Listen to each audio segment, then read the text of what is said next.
Ladies and gentlemen, welcome back to the CCL. We have more awesome collegiate Call of Duty for you guys. My name is Kagan. I'm joined by the amazing Mr. Mick. Am I saying your name right? Yes, you are. A lot of people Beautiful. will say Yes. milk. A lot of people misread it and then sit there and find an L in the K somehow.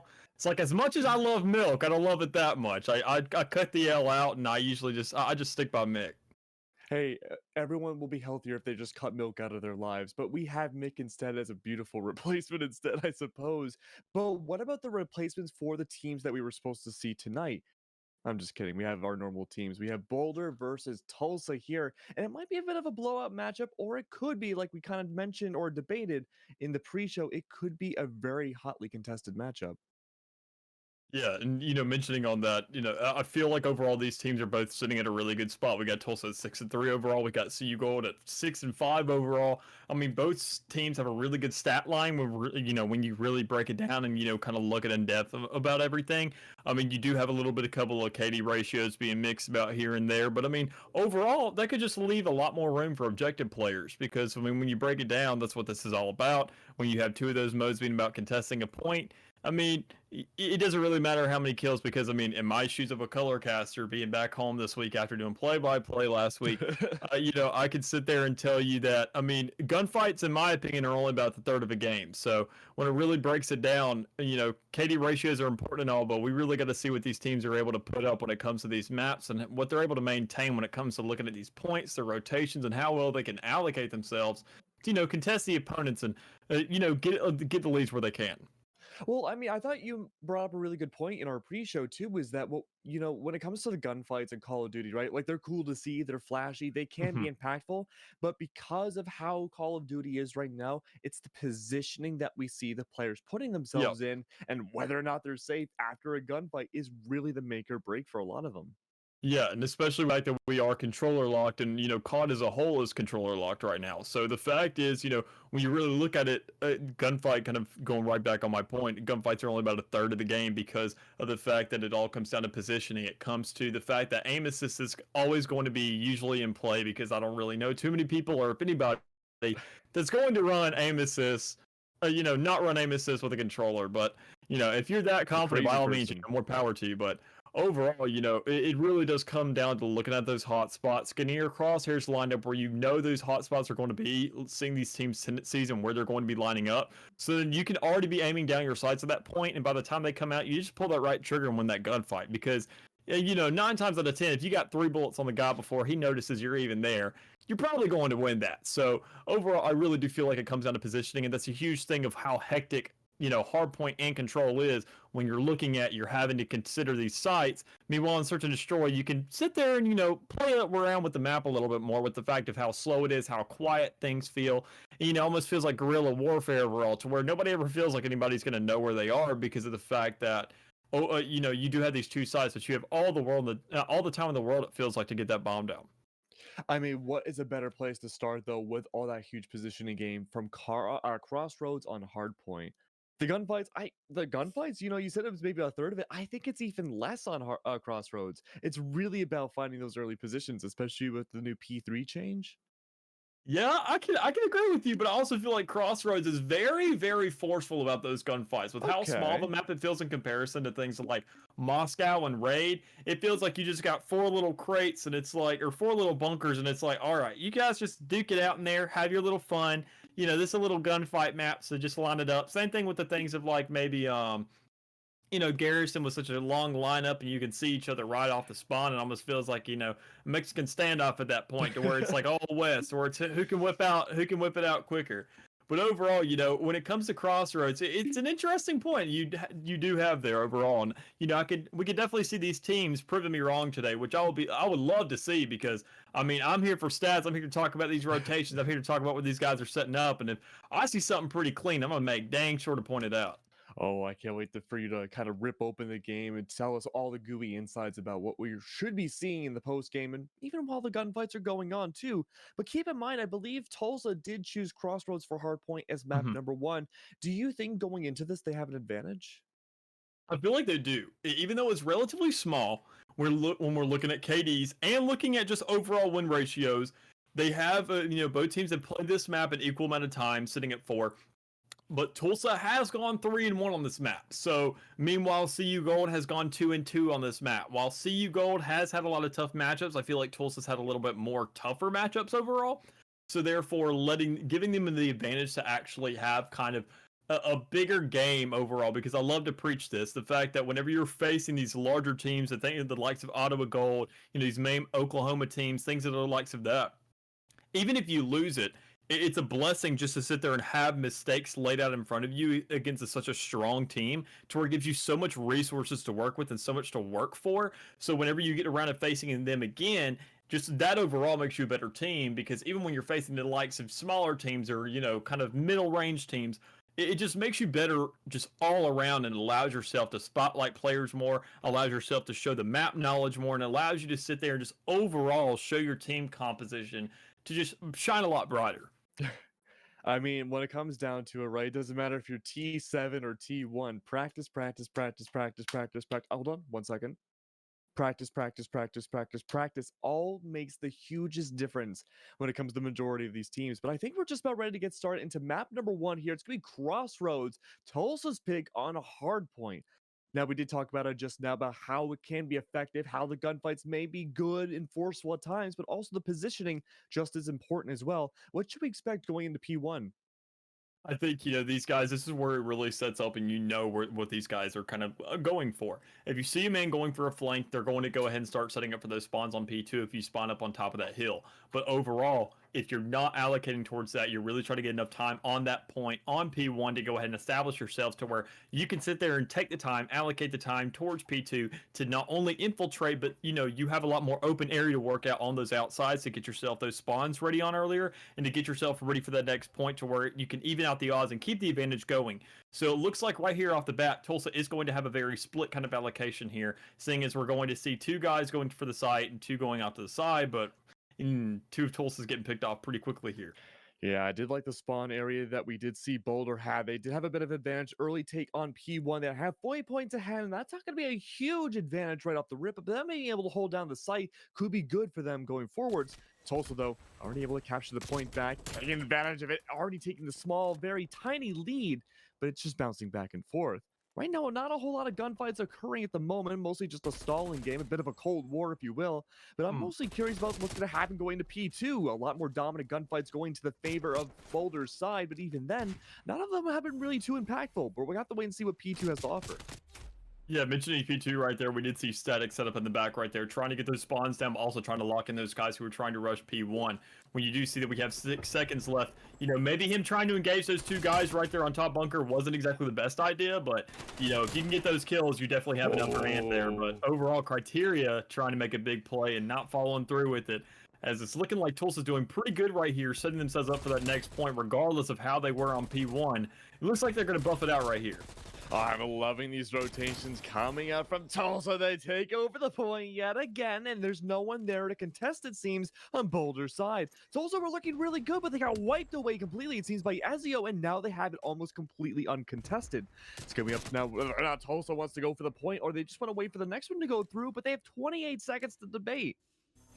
Yeah, we do see them already being set up for that. We see him over there on scaffolding on catwalk, trying to hold it down, being ready for that next point to come out. But we also see Andrew over there on the side flank, and we also see Ezio following up on it as well. Really trying to get themselves ahead of the game, trying to establish themselves, and go ahead and get ready for this next point. It's really surprising to see, looking at their history, how well they're, establishing themselves against the likes of Tulsa, because we do see they have an upper hand in terms of statistics, but just right now, it doesn't seem like they're able to find their stride and get that advantage and get that little flow going in order for them to sit there and be on each point and rotate out fairly enough. But, maybe they might prove me wrong with those first couple seconds on P3 here. Yeah, I think you're completely right, Mick. It's a bit of a slow start for Tulsa. They've been able to be on the back foot a little bit more, and they do find some points, but now it's a bit of a stall out, depending on how this point's going to go next. Gunfights happening all throughout, a complete wipe on Tulsa's side, but even then, 30 seconds left, it's still going to mostly go into the favor at times of one team or another. Tadio has control of the point, holding it down in the favor of Tulsa, trying to bring it back to an even 49-49, and they're able to hold down the fort, but immediately get traded out. That's going to be a huge benefit, though, as Boulder seems to take it back quite easily, and they've been able to do this on every single point.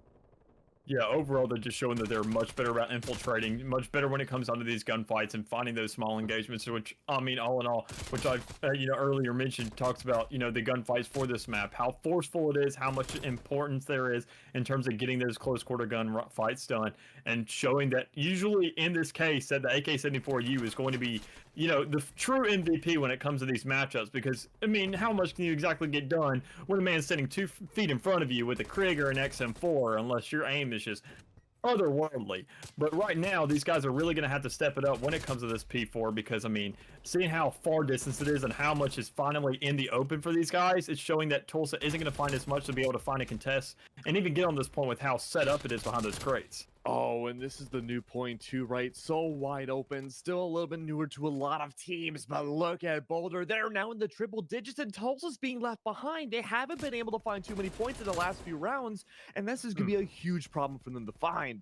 Over and over again, we see Ezio taking it back a little bit more. Some trades going back and forth, but still predominantly in the favor of Boulder's side. Tulsa needs to get P5 effectively in their control for the majority of the time if they want to bring it back, but they just can't find their footing. Yeah, and I'm completely with you on that. These guys are having to look at this rotation right here. They're having to set up with how the new layout works for Crossroads right here. It's a huge curveball for everybody in the league, even professional players alike. Because overall, when you sit there and have that point going rotating back to P1 and just overall being super kind of, hectic when you have the line of sight compared to those two sides, you could sit there and lock down P1 on P5 overall, without even moving. Meanwhile, in other cases and with other points and rotations, you sit there and don't have any kind of line of sight. You had to allocate men on the outside. Meanwhile, this, it just feels like a garrison spawn at that point. So, I mean, if you sit there and you can't win those gunfights when it comes to that rotation right there, I mean, these guys can lock you out and make sure that they can just run through the middle right there, have a queen sweep, and just feel completely comfortable. Yeah, Queen Sweep, the Queen's Gambit right now. I mean, we were talking about how this is Tulsa's map pick as well for Hardpoint. You'd think they'd have their footing, they'd have an overall strategy, but whatever Tulsa's bringing to the table, it just seems like Boulder's there right on the offense. The reflection, able to find yet another kill going back and forth. Predominantly, we've been looking at the feed, or at least the side, the point of view of Boulder, and they've been able to find all these gunfights really quickly, really without much of a problem. Though we do see a bit of a contention yet again, holding down P3 once more. Tulsa might be able to take it back a little bit more, and they do, but they're already 100 points behind, and as soon as they capture it, it's Bugs that takes it back. Yeah, big issue I'm seeing right here with Tulsa is, one thing I've noticed over the game, looking from our position, there's not exactly too many guys to follow up. Even in that example right there, you saw that Static came in, he sat there and rushed the point by himself. He got the kill luckily, but didn't have any teammates there to follow it up. So you're never getting those trades on point. You're never getting the real setups you need to establish yourself on point.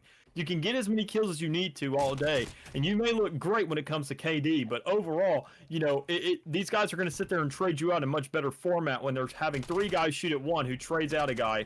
And so, I mean, overall, if Tulsa doesn't find a way to group up and stop funneling into the point, I mean, it's going to look a lot better for them, which is seeming like they're finally finding it.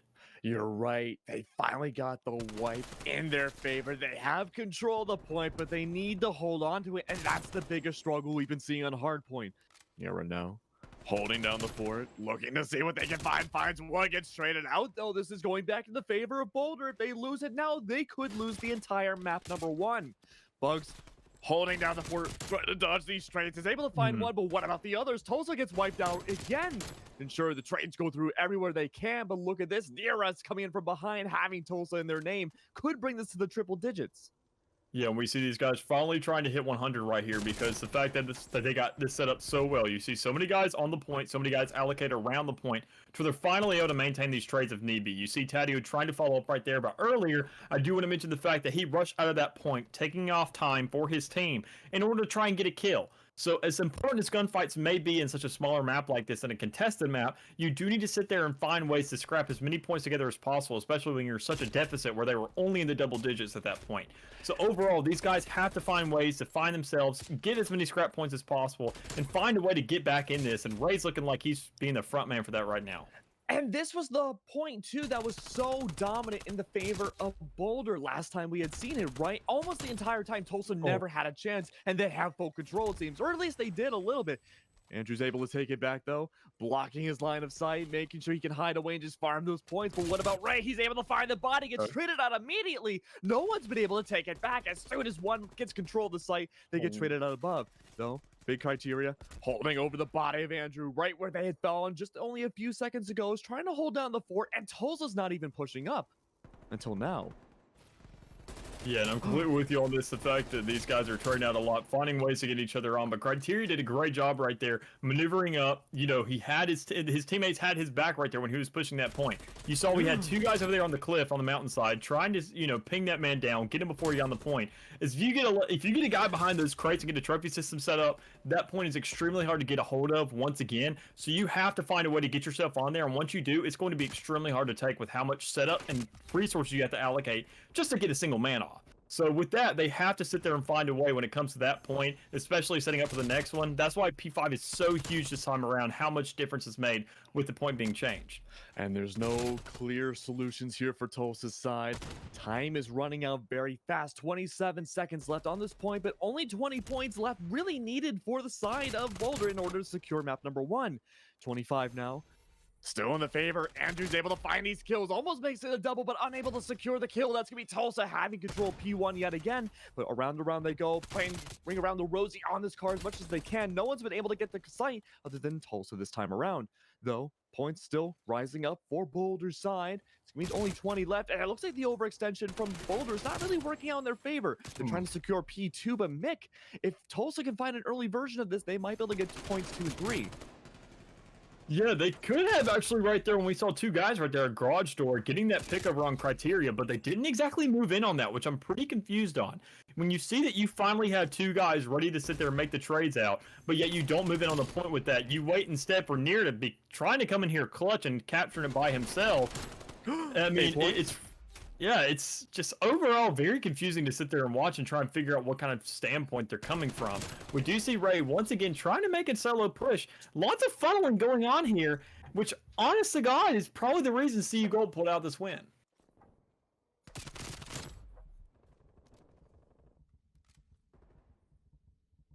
Timid play right here. I mean, Nira.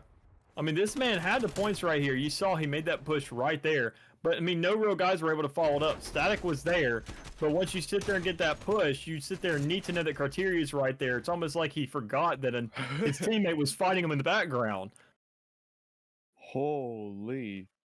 I mean, you know, the big story here is that this was Tulsa's choice, right? They chose Crossroads for Hardpoint, and it was a bit of a blowout, especially early on. They found some footing going into the second half of map 1, but even then, it was too far and dusted for Tulsa's side. Boulder just found exactly what they needed to do to play reactively. Yeah, and I'm just trying to wrap my head around what exactly happened here. I mean, overall, it does sit there and confuse me on how this was Tulsa's pick. They do have the advantage in terms of things and how well they can maneuver themselves on the map and showing, you know, the matchups they've had in the past. But it almost seems like they just couldn't find their stride exactly when it came around to this map. We didn't see them setting up too much. We didn't see them, you know, playing as a team overall. We saw them, you know, kind of allocating themselves not as a team with everybody in mind, just more as an individual effort, which overall, when you're in the shoes of CU Boulder, makes things a lot easier for you when you're having 2, 3 guys together, being able to, you know, have almost a shooting gallery of men right there. And we even saw in that case, it came out to Tulsa's, you know, misdemeanor right there, because overall, they show, I mean, when I was reading that kill feed every now and then, it almost read like a book. You just see on the left page, you got white, on the right page, you got blue, and it's just the same thing lined up. It's like, you know, kills may not be all that important in my opinion, but whenever it comes down to Crossroads, and I mean, that's one of the maps where it's almost like an exception. And when you're getting wiped out that hard because of the fact that you're not having guys get in these trades and, you know, go back and forth overall, it's going to be a pretty big blowout. Yeah, and we saw some huge, gigantic sweeps, frankly, on both sides, but the more impactful ones were Boulder going up against Tulsa. But my main wondering is, just because we did see a bit of a slower performance coming up from Tulsa's side doesn't mean they're completely out of it yet. We are going to be going to Search and Destroy, and it's going to be on Garrison. So, Mick, do you think having a slower loadout like that could prep them to have a 1-1 scoreline? Honestly, I feel like with this, when it comes to the likes of Garrison, that's where they would have an advantage. If we see them slackening Crossroads, they can definitely step up in Garrison. With Garrison being a lot more open, allowing those assault rifles to excel a little bit more with how kind of, you know, easy the lineups are to kind of get an advantage of. And especially with the fact that most teams go for that B site and you have so much kind of leverage right there, knowing exactly where they're going to be, either in vent, set up on light, somewhere around that. I mean, it feels like you can corner a team fairly easily if you can lock out the one or two roamers they have going out. So overall, I Mm. mean, when you look at it, even Tulsa, they do have I mean, in Crossroads, it was a fair amount. It was a 3-1 to 2-2, but I mean, CU Gold ended up bringing it home. But when it comes down to this one, I mean, Colorado Gold has only played this map once when it comes to search and destroy. Meanwhile, Tulsa has played this 3 times. I mean, they have seen a lot more strategy. They've seen a lot more teams try to make an adaptation to the map, and they've seen a lot more strats come through. So therefore, I feel like they're more prepared to counter these guys and go up against whatever's getting thrown at them. Meanwhile, with CU Gold, I feel like they're pretty static in terms of what they're going to be bringing to the board, unless you, like they said, practice, practice, practice, and they're going to bring something new to the table where where Tulsa isn't going to be able to react to that, and it's going to catch them off guard. So I'm seeing, hopefully we can bring this and get around to those interesting maps, which I'd be excited to bring up if we get around to it in terms of map 4 and 5. I think it's a strong possibility we could see at the very least map number 4. Maybe map number 5 might be a bit of a stretch, but we're gonna have to wait to see how Search and Destroy goes. I think by the end of this match, we'll have a good idea whether or not we'll see map 5. Well, I'm sure we will, because when it comes down to it, I mean, we sit there and we'll have control coming up right after this. Once we get around to finishing up search and seeing how these teams line up, and control is a completely different game, in my opinion. That's why I was never too big of a fan of it. But overall, I mean, lots of Oh, players I enjoy love it because of how Control. different it is. See, I love Control. I was a big domination guy, dude. I Yeah. just love easy flags, capture, king of the hill. But A lot of my friends loved Uplink too. Oh, but interesting. Uplink this. Tadio says, no, get the first blood. That's already going to be 1. No, make that 2 gone on Boulder's side. It's only going to be a 2v2 now. Ray holding it Did he down. miss that? I think he Did he did. miss He the doesn't miss see the bugs. bugs? Right around the corner. It's going to be the bomb carrier 2. No, trying to find the shots. Is unable to do so. That reaction time going to be in the favor of bugs. So 1v1 now. Trying to find from the bombs. Oh, finding some onto the barrel. It's not going to be enough, though. 6 seconds left. That plan needs to go down. Nira has to hide away. Ezio has the bomb. 2 seconds left, and there's no time. That first round's going to go in the favor of Tulsa. See, that I love plays like this. That's the whole issue with B right there. You know exactly where these guys are going to be. And we even saw it right here. Once you're getting down to that position, I mean, there's a barrel that explodes right next to your face when you're trying to plant that bomb. If you're not on the opposing side and you don't sit there and try and shoot that out right, if you want to save it for later, maybe on the defuse, I could understand that. But when you're trying to get that plant down, and if you feel like this team is going to take note of that, I mean, I even saw Skunk make this play a couple times over the weekend. Maybe these guys are just taking influence from the pros.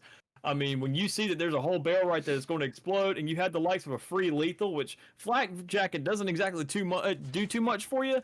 I mean, overall, you need to sit there and find a way to shut that out to where you can make sure in that case, CU Gold could have won that round if they got that bomb down. But overall, that one thing cost them a kill and a plant.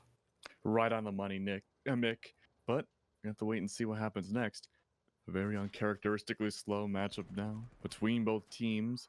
Someone's waiting to get that first blood. Andrew's able to find it. Gets a little bit more map control in their favor, but the offensive Tulsa, they're not going to have that same amount of luck. Nero was the only one last alive last round. Now with them already gone, Static and company have to push through at a disadvantage. Having no real control of A or B, 40 seconds left, Mick. They're playing it very slow, and this might not work in their favor depending on how it goes on B. Yeah, in this situation, we do see, Ezio's finally making a move up here on green right now. If they had the main advantage, they had everything evened out in the meantime, but now they're kind of put at a disadvantage with, Ezio being that trump card to be coming in and moving in and, putting the team in the situation to be those cornered animals. Because as we see right now, these guys are closing in, Static being the last one left, and not able to pull it out. CU Gold's able to find it, though, making it 1-1. I think going a little too slow was a hindrance for the side of Tulsa. Yeah, I completely agree, because when you sit there and really break it down, these guys are going to have a default. Every team does. You don't want to leave a site uncontested. You're never usually going to commit to a site fully. I mean, even in the likes, if they're going to go for B, you want to be ready for that wild card. So therefore, that's where we did see CU Gold having Ezio positioned over there on A side near the tank, trying to line up and keep eyes on green. But when it didn't come down to it, I feel like Tulsa had a pretty good shot with how long it took for Ezio to kind of rotate right there. With so much free space in green and on catwalk to be able to push up right there, or even go back towards bricks and have a line of sight on the B-bomb.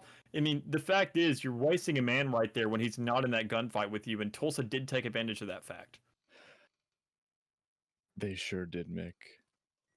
but we're slow again. Not a whole lot happening for the offensive CU Gold. They're taking their time, much less so than Tulsa did last round. No opening pick gone on either side just yet, but Bugs right around the other corner, almost in the line of sight of Ray. He has someone else to deal with instead. It's Andrew. Now, trying to take control of green, having no elevated advantage for the offensive side. It's going to have to be a 2v4, though, in the favor of CU Gold. Only two left alive, though. Tadio surrounded completely. It's going to be a lot more. Bricks able to make it not flawless, but CU Gold still get it.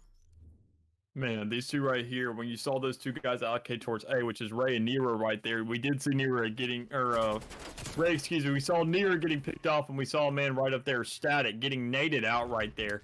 I mean, overall, you can't sit there, and once you hear that beeping go off, you got to get out of there as quick as possible, especially you never know who's going to be there. When they're making a B push, you need to be looking at that midline. You need to be considering how many guys are there, because there's no free way to get to A besides going up to that ladder. So if you're not watching that, but you're also not, keeping your distance from it, that could mean your total demise right there, which, I mean, was the end result for Static right there. So overall, these guys need to sit there and play a little more passive when it comes to defense, have these setups be a little bit more solidified. And when it comes down to this offense, they need to speed it up because, I mean, Tulsa, they won a round, but, I mean, it was a clutch. It was a 1v1 kind of situation with the trades, and I don't feel like they're playing into that game as much this time around. And the only round they won was them on the defense. They didn't win playing slow on the offense at all, Mick. So I'm wondering now, are they going to make the same mistake again? And so far, they're playing slow again. They have their defaults out. Bugs getting a little clipped around the corner. Still going to find a little bit more action early on, but we are seeing a much faster tempo coming up from Tulsa's side. Look at Ray, though. Slithering his way through like a slimy little snake, but in a good way. He only has to focus on one to his right. That's big criteria. Though left and right are going to be problems, he's still going to push his way forwards, ouncing and pincing. He might be able to find big criteria from the side, but he has no idea. He's surrounded. They're right next to each other, man. He doesn't take the shot, and that's going to be big criteria. Finding it, but gets traded out immediately. Still a 3v3, 30 seconds left. Mick, they're not playing fast at all, but they have pretty much control of B, but they're pushing up way too much. Ezio could find the shot on Tadio. Yeah, Tadio needs to look to get that bomb down, man. He won that gunfight. He knows a man's retreating. He has to get this bomb down right now before they can get a chance to shoot off that barrel. We see Ezio finally rotating around, getting a chance, and Tulsa just finally having a setup right here. Ezio being the last man alive. I mean, he has a chance for this, especially with how the setups are, with Nero not really having too much vision of where he's at, and all these guys setting up in a really odd spot where it limits their vision. Oh no, but right on the left, you had no idea. Oh, that's unfortunate. He was stealthy. I mean, when you really see from outfield view, I mean, what you don't know what these guys are playing on. I mean, I personally saw his leg, but then again, I could also see him through the crate with that X-ray vision. We got the spectators. But I mean, overall, when you sit there, we see a lot of these guys not checking every single corner. When you're trying to play their offense, you're trying. I mean, we could have saw the man on bomb. I forget who it was. I want to say it was Tadio, who was a little snake, right? Yes, I believe so. Yeah, and he sat there. I mean, he didn't check both sides. He had a free kill right there on his right-hand side, and Ezio had a free one right there on his left-hand side. There's too many mishaps in this game where these guys are not checking their corners. You need to sit there and notice, especially when you're in that 1v3 situation. There could be a man everywhere. How about that for being a slithering little snake? They're turning into a python now. Suddenly, only one left alive. It's going to be Static. It's not going to be flawless, though. Oh, we can't trade it out into two. See, and these are the kinds of rounds we're looking for. These guys are checking. They're being upfront and aggressive. They're putting their establishment down up front. When you're sitting there left with one man at that point, there's not much you can do. So when you're getting these trades out so quickly and you're cooperating as a team, we see them pushing up. They're almost playing it like hardpoint at this time. They're finding ways. They realize that Tulsa's splitting up too much, and as long as they can get the movement on these guys, they are going to find a way to win these gunfights. I feel like that's why it's forced to where the game's a little bit more slower when Tulsa's on the offense, because this is where they feel like they are forced to be together. And meanwhile, they need to keep that mentality no matter what game mode they're going into. They do, and I think you're right. A little bit of extra push coming up from Tulsa could go a long way. That's how they won their last round. But of course, he was able to do the same exact thing. Those opening picks were so strong. But look at big criteria. He's playing and pushing up a lot more than we've normally seen from CU's side. But he's not going to find a whole lot. In fact, the one he would probably find, being Ray, is to be hiding below the tank. Yeah, seeing things being a lot slower here. Ezio's still over there on the A side. I mean, these guys are set up as far as they can. Bugs, we see him kind of laying back a little bit. But we see, once again, these guys on Tulsa being so far spread out from each other. I mean, Oh, consider a man getting traded out right there. What if Nero lost that gunfight? There's going to be no real way for that to get traded out. So, I mean, when yeah. you look at it, I mean, these guys are going to have to find ways to stick together. And, I mean, now that they're finally making a push for A site, possibly? Nope, changing his mind. But when you're sitting there considering that, Criteria? Oh, no, he okay. doesn't win that. Bomb's going to go down. They started off losing the top frag immediately, but the barrel's going to come and clutch yet again. Oh, and the execution. Wow, Tulsa went primed and calculated, bringing themselves even against CU Gold.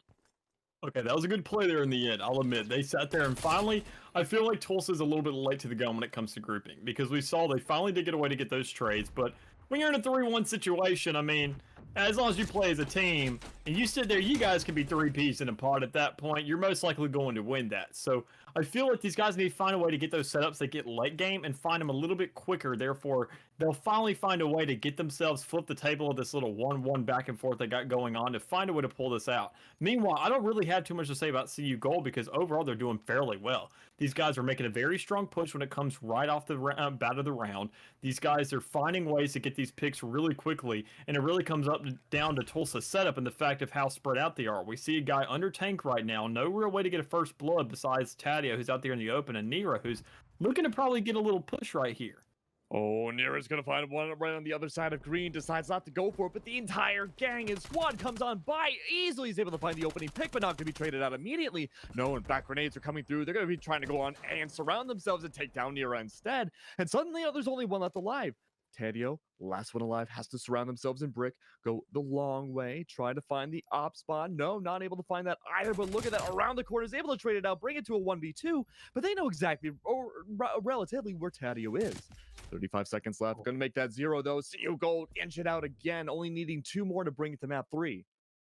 Yeah, when you're put in this situation of Tulsa, I mean, Tadio did a great job right there, trying to work with whatever he had. The man sat there, went the long way around, as you said, finding, when you sit there and the bomb has just went down, you have plenty of time to work with. Find a way to get that flank, find a way to set yourself up where you're going to lose that gunfight, as we see Static right here, sadly getting clipped off by 2 guys. But I mean, when you're in that situation, you need to find a way to get around. And which surprised me is the fact is he didn't utilize a spawn anymore, because we did see he was kind of stuck there on the left side of this, or the right side of the spawn we're looking at right now for CU Gold.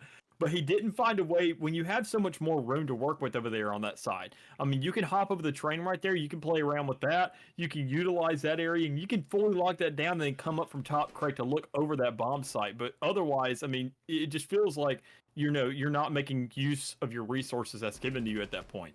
But no one's checking the tank, Mick. Criteria's just hanging around, waiting to go for possibly a big, gigantic flank. A minute left. Bomb sounds like it might go underway. Still so many bodies left alive. Not a real big push coming up from Boulder either. It's a huge stall out between the two teams. Criteria, though, could find a huge pick on the Static on the immediate left, but no, they're going to play around in green instead, able to find yet another one. A body goes down on Tulsa's side, making it a 3v3. Criteria, though, Mick, do you think he can make a huge flank out of this? I think it's completely possible. With the way he's set up right now, he could definitely come in on a man, but with Tadio getting picked off right there, he has even more of a chance at this point. Static, though, is hiding a very dangerous game. One's in green. He saw Criteria, though. It was all for nothing. He's going to go down, and Tulsa might be able to bring this back. Suddenly, things are not looking good. Bomb goes down. Ezio, last one alive, surrounded completely. The stairs are going to be his doom. But in that situation where these guys are going for that B bomb in the shoes of CU Gold, you cannot push that barrel right there. If you have a clean lineup with it closer to spawn in that case, I mean, by all means go for it, because you're going to have eyes on everything. But when you're up on that scaffolding each time, like Ezio has been in 2 cases now where he got executed that first time when he was going for it, you have to check that staircase. Maybe sometimes let the bomb go down. That's fine. That buys you more time, because I mean, if you get that kill right there, you still have to survive for a couple of seconds, and you never know if a man's going to be coming for staircase in the case of that last exact round. So when you're really breaking it down, sometimes letting the bomb go down is going to play in your favor, because if you get the clip on everybody and maintain and win that, I mean, these guys, I mean, it's not going to matter if there's a barrel there or not. Oh, not sure how Andrew found that, but there's a reason why he has a 2.0 KD. He's 12-6. The bodies are falling on Tulsa's side rapidly, and they're not able to really find their power positioning. Of course, the same could be said for CU Gold as well, and they're both a 2v2, but now Ray's the last one alive, surrounded completely, knows where the shots are coming from. He has to make a huge turnaround, and they know exactly how he might want to rotate. This could be a huge debate now. Right around the other side of Brick, able to find the bomb, but gets traded out. It was all a bait. Yeah, when you're put in those situations, Bates, I mean, they're so consistent. They're so easy to trade off, especially in the likes of something like Garrison with it being so open. With there being so little corners, the fact is you want to take advantage of every single small one that you get. And right here, you know, where we saw those guys getting that trade out on that last kill, when you're in that situation, backing your spawn and, you know, playing around towards Brick, I mean, that's where most of those corners are because in mid, everything seems to be so wide open. So when you're in those situations, I mean, you got to know where to cut your loss. And I feel like these guys are playing so aggressive and almost playing this like a hard point with how we see so much of it coming down to kills rather than, you know, plants and diffuses to where unless you sit there and get an early bomb, I mean, there's not going to be too much of a chance for the guys on Tulsa. So we see them once again trying to possibly push it towards B here, but they got to speed it up a little bit because they're on the clock. Yeah, and this has definitely been their worst side, I would say, is the offense. Tulsa has been able to not really find a lot of luck on the opening picks here. They do find some damage on Criteria. They know he's hiding in vents. Ray tries to go in for the kill, but no, gets traded out instead. An easily telegraphed situation leads them into a 4v3. Tulsa needs to figure out exactly how they want to remaneuver themselves, but Tadio's surrounded. Yes, indeed. We see Tadio trying to make a play right here, but maybe when you're in your when you're in those shoes, bud, you may not. I get it. We like guys with big cojones in the league, but I mean, come on, man. There's only so much you can do at a point, especially when you're put in the situation you are with two guys ready to trade you out right there. And even when you got the bomb and you have no team to follow up with, we see the other guys on this team just kind of sitting in the back, not really looking for an engager or finding a way to help him. But go behind on that. Nira does find a pick there, and they're possibly going to be able to follow up on this. Oh, there's only two left alive now. Advantage now back in favor of Tulsa. They could bring this 5v5. We could have two more rounds to do in this game, but we have to see what Criteria can do next. Bomb goes down on B site. They hear it directly, but no, they're able to get away right up top, just only millimeters off. Criteria tries to go in for the flank. He may be able to find it. Inching his way up, finds one top. Green's able to knock him down. Green's fully in control now of CU's side. No, one left alive for Tulsa's side. And there you go. Static's able to hold it down a little bit more, brings it to a 1v1, has a pretty clear idea. The last one's on bridge. Andrew has to push down. No clear way of doing this. Having the shots again. They know exactly where they are. It's a standoff, and Tulsa falls. It's going to be a 2-0 in the favor of CU Gold. Wow, that's insane. It's so crazy to me how these guys in Tulsa let big Criteria slip through the gates right there. We saw him getting an engagement early game in that vent, and the fact is when you have so many guys stationed around there, you should have an idea that he's going to be locked in there. If he has not made a flank by that point by any means, then he's going to be coming up. You know, he's going to stay in there because it's just a comfortable little spot. It's like a little home for some of these guys who want to play like rats.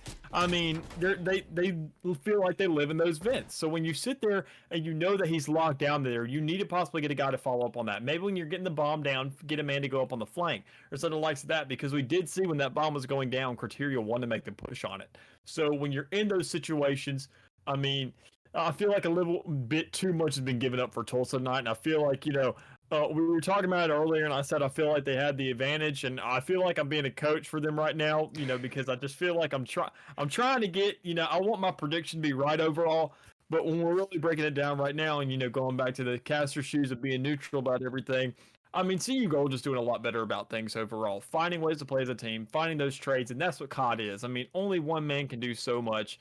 And these guys are just showing that they're playing better as a team, playing more cooperatively. And even then, Andrew playing as one heck of a team lead right now, just staying on top, getting so many kills in that last mode right there, being the front man and putting himself in those shoes to say, I will die for the better cause of this team if we're going to be up 2-0. Yeah, it's hard to disagree with what you're saying. Usually the slower team on hardpoint goes and wins search and destroy, but we see CU Gold winning both the very high octane hardpoint and search and destroy. Fortunately, that leaves a very tough spot for Tulsa now. Looks like though we might be going to a small break as Tulsa needs to really figure out what exactly they need to do, and we need to fix some things on our end, so don't go anywhere. We'll be right back. Hey everybody, welcome back. Map number 3. We are back from our break again, and Mick, I'm excited. This is my favorite map from Black Ops 2. Coming in here for control this time, and this is usually where teams make or break. Oh, easily. Everybody, I say it every single time, I'm like a broken record at that point. It's raid. You know it. You love it. It makes us think of Black Ops 2 when zombies was actually fun. So, overall, who isn't going to sit there and love to play this map? But, Nier is loving it already, and so is Ray with these guys pushing up and just already finding a huge push on B right here. 12-year-old me is loving this yet again, but look at this though, so much control in the favor of Boulder here. I'm sorry, Gold here, but look at this. Tulsa's trying to take over B as much as they can in the beginning. There's almost no control in A. Mm-hmm. Which, overall, you sit there and you usually want to enjoy that because the fact is B is actually really hard to push. When you get down to it, A is such an easy give for a lot of teams, and once you get that establishment on B and you get so much time to work with, as we see right now, they have 2 minutes to play with overall. Usually you see teams in a situation where they're scared because they have maybe 10 seconds left and they have to constantly funnel themselves onto that point to buy time for them to live. But right now, Tulsa's sitting in a really comfy spot, having a 24-22 live advantage, and as well as making what looks like a pretty solid setup for making a push on A right here. Oh, it looks like B is not going to quite work out for the way of Tulsa. They decided to relegate themselves back to A and try to go for a more default strategy. They tried to play it up a little bit more. They tried to do something different, and it didn't work out. But look at this. Ezio is playing a turret in this window here. He's been able to find so many different bodies from this small little angle. And even though he's not on a streak just yet, he's been able to find so many objective kills and just straight up denying it. Nero trying to go in for the flank right now is finding themselves a little lost and surrounded. Oh, Andrew doing the same exact thing. Oh, Mick, this is such a good setup from Gold. This is, overall, I feel like, the fact is that Nero back there on the back of sight, him overall, he's the wild card that Tulsa's looking for right now. When you have a flank, it doesn't matter if you're getting those kills, but as long as you're distracting those guys in the back where they're constantly keeping their backs turned to that site, just for a man whose presence is scaring them, overall, we're going to see Tulsa doing the likes of what I was going to mention and capitalizing on that point, finding some time on there, and buying them as much as time possible. They're already possibly going to get to 2 ticks. Ooh, but with Ezio getting on that point contesting as well as Andrew, it buys some time. It gives them progress. It allows them to win, and that's okay because they sat there, they have a tick. Now CU is super scared to be on that point because of the lives and how they're laid out now. But, getting a little bit more comfortable being in more higher advantage right now because these guys have to rotate around. It looks like Tulsa's going to get locked here in these spawns if they sit there and let Criteria keep a push on them as well as Andrew or, excuse me, everybody at this point with a book being read once again. No lives really remaining on the side of Tulsa to make that one left alive. Tadio against the world. It's not going to end up a whole lot. Gold take the first round in. Just a very solid defense coming out from B at the beginning, but then rotating to A like it was no problem. Yeah, and that's really a big thing. You see a lot of competitive players going for the A side initially because of how hard it is. In reality, this is control. Every point is going to be hard to take control of. True. But if you can find that early push, at that point, you can really have a lot of time to work with and really play into your stride. And the fact that Tulsa had a life advantage as well as a tick on A, they may have gotten locked down their spawn, but hell, at that point, just sit and spawn. Let them run to you, because if you sit there and manage to get a team wipe, you're going to get another free tick. They're going to be more down on lives than you are because you already have that advantage, and you can take advantage of that. But they didn't exactly play into that enough for it to give them that win they needed, and Nero not exactly having the prettiest start right now. Oh, talk about a not pretty start. Andrew might be able to single-handedly take over A. They already have a single tick, and that took Tulsa the entire round to get this far. They had to go for the bait on the B, switch it over, and already they have control for the turret position Ezio was when he was on the defense, and A's locked and loaded for them. Yeah, and these guys are really just looking like they get them locked down right now. When you're going for that A site, you had so much openness onto that mid of the map where you're in that courtyard and that little roundabout. But whenever you're in the shoes of Tulsa right there, you don't want to be rushing it over and over and over again, especially when you're kind of funneling into it once again, getting a lot of hits. CU's going to sit there, take advantage of you. They're going to gun you down. They're going to win this. But, you can't give it up too much because Criteria is going to push his way to money, and he's going to get a lot of flanking kills with that advantage he's got. He has a 9-kill streak, Mick. 9. That might be the largest one I've seen in CCL so far. Make that 10 double digits before finally being traded out. But that is one heck of a way to start things off in the second round. That is such a beautiful streak. And sure, you fall, but still, that was such a good job. Now B is practically underway, 2 ticks, 2/3 of the way through. Tulsa's nowhere to be found. They have a huge life disadvantage here, and B's underway. We're going to round number 3 already.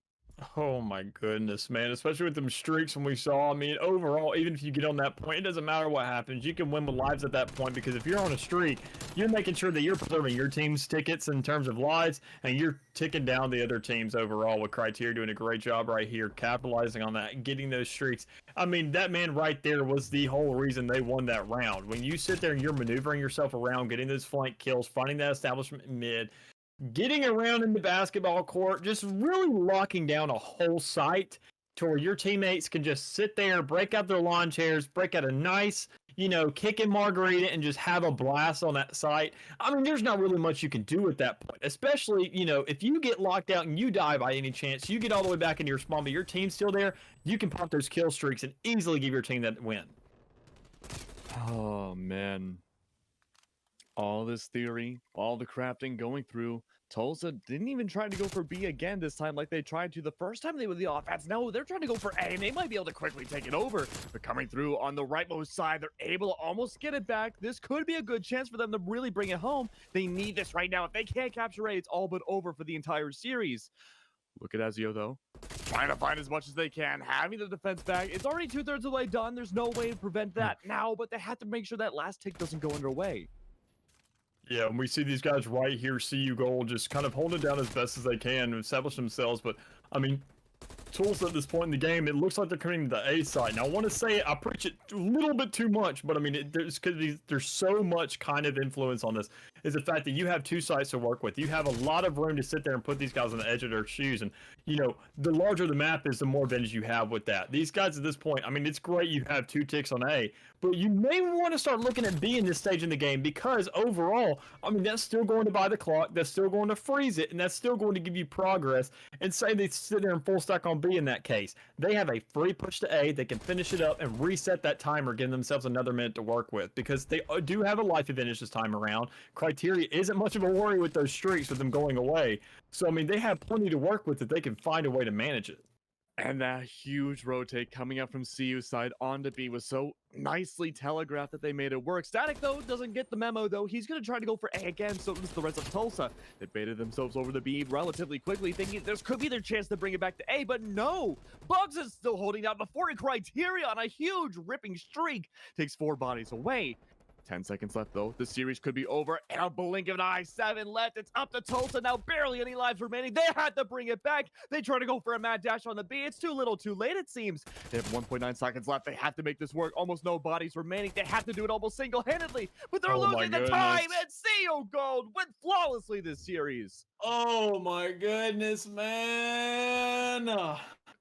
I can't. They had such a free push on A while you had on A, excuse me, while they were on B site. They had 3 ticks right there. You had 1 man holding it down that whole time, getting these kills back to back, finding ways to manage that time and buy time for his teammates. But they're like, we're finally going to play as a team. We're going to rally up on B site and get a full point. No, you're not. Go to A site, complete it, buy another minute and a half for your team, and then decide to rally.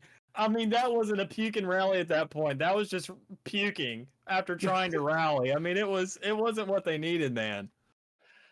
Yeah, I was really expecting to see a little bit more from Tulsa this week, but unfortunately, though, that's the way that things go. Boulder looked so strong the entire series. CU Gold really showing what's up on all 3 different maps. There was very rarely a time where things looked not great for them. The only time they kind of stepped back a little bit and faltered was on Search and Destroy, and they brought it back at the very end. Yeah, and overall, I mean, these guys, when you really break it down, I mean, when you look at it, I mean, we do have stat lines and everything to work with, but it also comes with, I mean, they do have a whole week of practice to get in before they come around to this next matchup. And CU Gold are really just locking things down so far here and finding that they're, this may be the start of a snowball. And over the course of these games going forward, they can only get bigger and bigger and bigger. So overall, I mean, they may have not had, I mean, and just an advice for you teams out there, CU Gold has not played on Moscow yet. So if you guys want to take advantage of that, on Hardpoint, just saying. But, I mean, these guys, they need to sit there and show that, they can utilize themselves over the course of these games and they can show that, they are a strong team to play with. Because these guys overall, I mean, they just really showed up to play and didn't even give Tulsa a chance to breathe, it felt like, when it came to that control, especially. It seemed like that CU Gold really taught us how to play Call of Duty today, huh? Yeah, overall, I mean, I can't argue with you on that. Well, with that being said, though, we do have two more amazing series coming on through on the Bravo stream for CCL, and we can't wait to see you guys on the very next series. We're going to have to fine tune some things on our end, swap out some casters, and until then, we're going to go to a short break. Don't go anywhere.